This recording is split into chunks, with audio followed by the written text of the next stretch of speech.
नमस्कार दोस्तों, आइए जानते हैं उत्तर प्रदेश के दिन भर की ताजा और बड़ी खबरें।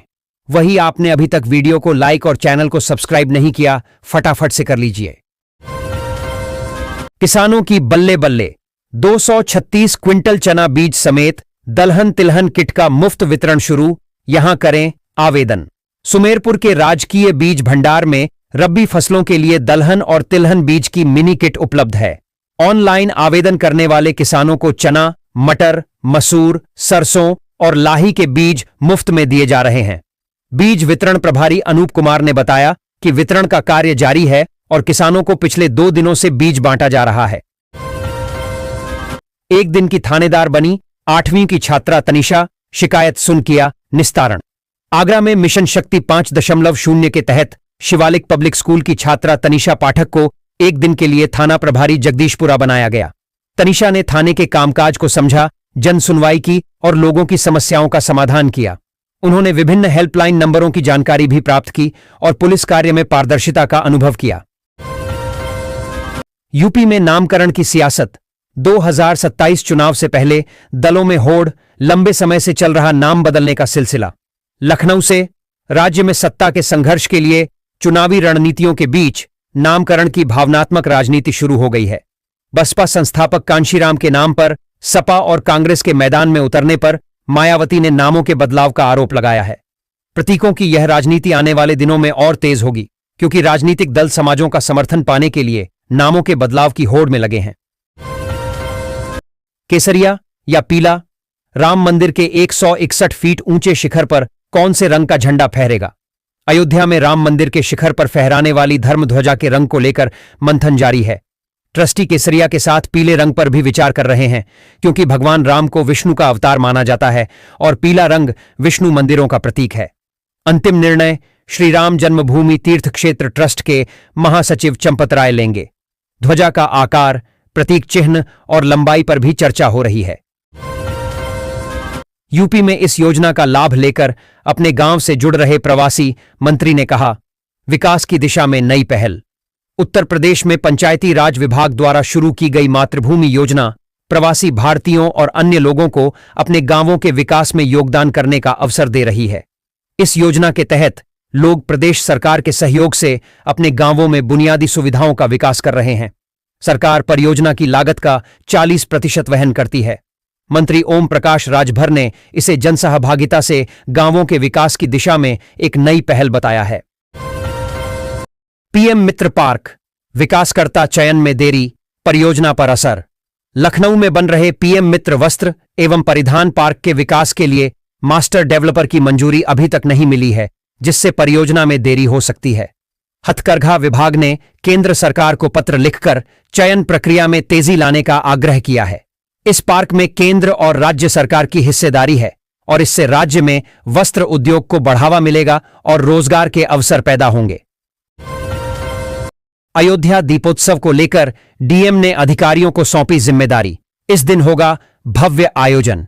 अयोध्या में दीपोत्सव की तैयारी शुरू हो चुकी है। जिलाधिकारी ने इस भव्य आयोजन के लिए अधिकारियों को जिम्मेदारियां सौंपी हैं। दीपोत्सव के दिन अयोध्या में एक शानदार कार्यक्रम आयोजित किया जाएगा, जिसकी तैयारियां जोरों पर हैं और प्रशासन पूरी तरह से तैयार है। इस बार दीपोत्सव का भव्य आयोजन होने की उम्मीद है। जनता के 9000 सुझावों को विजन डॉक्यूमेंट का हिस्सा बनाएगी सरकार। सरकार ने तय किया है कि जनता के सुझावों में से विकास के नजरिए से 9000 सबसे बेहतर सुझावों को विजन डॉक्यूमेंट का हिस्सा बनाया जाएगा। प्रत्येक जिले से 120 सबसे अच्छे सुझाव इसमें शामिल किए जाएंगे। विजन डॉक्यूमेंट के लिए जनता से सुझाव लेने का सरकार का अभियान जन आंदोलन का रूप ले चुका है। 35 लाख से अधिक सुझाव जनता की तरफ से आ गए हैं। आम नागरिक अपने विचारों, अनुभवों और उम्मीदों को सुझावों के माध्यम से व्यक्त कर रहे हैं। यूपी में प्राइवेट स्कूलों को बड़ी राहत, अपने आप स्थायी होगी मान्यता, योगी सरकार ने कर दी ये व्यवस्था। उत्तर प्रदेश में योगी सरकार ने निजी स्कूलों को बड़ी राहत दी है। अब स्कूलों की मान्यता स्वतः ही स्थायी हो जाएगी, जिससे उन्हें बार बार नवीनीकरण की प्रक्रिया से मुक्ति मिलेगी।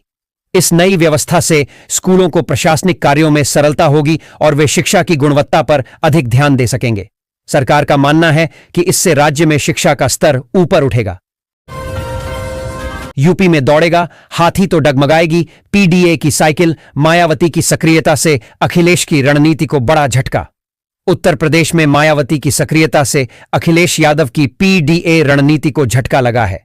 बसपा के मैदान में आने से दलित वोटों का विभाजन हो सकता है, जिससे सपा की मुश्किलें बढ़ेंगी। मायावती की सक्रियता ने यूपी के राजनीतिक समीकरणों को बदल दिया है और अखिलेश के लिए नई चुनौती खड़ी कर दी है। राजनीतिक विश्लेषकों का मानना है कि इससे चुनावी मुकाबला और भी दिलचस्प हो गया है। कांग्रेस ने एमएलसी चुनाव के 5 प्रत्याशी किए घोषित, सभी 11 सीटों पर अपने प्रत्याशी उतारेगी पार्टी। कांग्रेस पार्टी ने एमएलसी चुनाव के लिए 5 उम्मीदवारों की घोषणा की है। अजय कुमार सिंह, शशि रंजन यादव, डॉ. समीर कुमार सिंह, मोबाइल मसूद आलम और सुबोध कुमार उम्मीदवार हैं। पार्टी बिहार विधान परिषद की सभी 11 सीटों पर अपने उम्मीदवार उतारकर चुनाव लड़ेगी और अधिक से अधिक सीटें जीतने का प्रयास करेगी। यूपी के स्कूलों के लिए आ गया नया फरमान, बच्चों को आंख दिखाना भी माना जाएगा अपराध। उत्तर प्रदेश के स्कूलों के लिए नया आदेश जारी हुआ है, जिसके अनुसार बच्चों को आंख दिखाना भी अपराध माना जाएगा। शिक्षकों को छात्रों के साथ सम्मानपूर्वक व्यवहार करने के निर्देश दिए गए हैं। शिक्षा विभाग का उद्देश्य स्कूलों में सुरक्षित वातावरण बनाना है। आदेश का उल्लंघन करने पर सख्त कार्रवाई की जाएगी। इस फैसले से छात्रों और अभिभावकों में खुशी है, क्योंकि यह स्कूलों में दुर्व्यवहार रोकने में मदद करेगा। यूपी में बारिश से क्षतिग्रस्त 2/3 सड़कें अभी भी गड्ढायुक्त, दिवाली तक गड्ढा मुक्त करने का दावा। उत्तर प्रदेश में बारिश के कारण क्षतिग्रस्त हुई 2/3 सड़कें अभी भी गड्ढों से भरी हैं। मरम्मत कार्य की धीमी गति के कारण जनता परेशान है। सरकार ने अधिकारियों को निर्देश दिए हैं, लेकिन स्थिति में कोई खास सुधार नहीं हुआ है। खराब सड़कों के कारण लोगों में आक्रोश है और वे जल्द मरम्मत की मांग कर रहे हैं। विकसित यूपी विजन डॉक्यूमेंट के लिए जनता ने दिए 35.5 लाख सुझाव। उत्तर प्रदेश को विकसित बनाने के लिए सरकार द्वारा तैयार किए जा रहे विजन डॉक्यूमेंट के लिए जनता ने 35.5 लाख सुझाव दिए हैं। इन सुझावों का विश्लेषण किया जाएगा ताकि जनता की आकांक्षाओं के अनुरूप विकास की योजनाएं बनाई जा सकें। यह विजन डॉक्यूमेंट प्रदेश के भविष्य के विकास के लिए महत्वपूर्ण है। सरकारी नौकरी। उत्तर प्रदेश के इस महकमे में निकली भर्ती। यूपी लोक सेवा आयोग को नियुक्ति के लिए भेजा गया लेटर। उत्तर प्रदेश में औषधि निरीक्षकों के 27 खाली पदों को भरने की तैयारी स्वास्थ्य विभाग ने शुरू कर दी है। बीपीएससी को अधियाचना भेज दी गई है। इन पदों पर भर्ती होने से राज्य में दवाओं की गुणवत्ता नियंत्रण में मदद मिलेगी और मरीजों को सुरक्षित दवाएं मिल पाएंगी। यूपी पुलिस विभाग में बड़ा फेरबदल, 4 आईपीएस अधिकारियों का तबादला। योगी सरकार ने जारी किया आदेश। उत्तर प्रदेश के पुलिस विभाग में 4 आईपीएस अधिकारियों का तबादला किया गया है। डीजीपी मुख्यालय ने तबादला सूची जारी की, जिसके अनुसार लखनऊ पुलिस कमिश्नरेट, इटावा वाहिनी और सीआईडी लखनऊ में अधिकारियों के कार्यक्षेत्र बदले गए हैं। आशीष श्रीवास्तव को एएसपी सुरक्षा मुख्यालय और विक्रांत धीर को लखनऊ कमिश्नरेट में तैनाती मिली है। योगी सरकार रबी फसल के लिए किसानों को देगी 92,000 से ज्यादा मिनी किट। 8,385 किसान पाठशालाएं होंगी संचालित।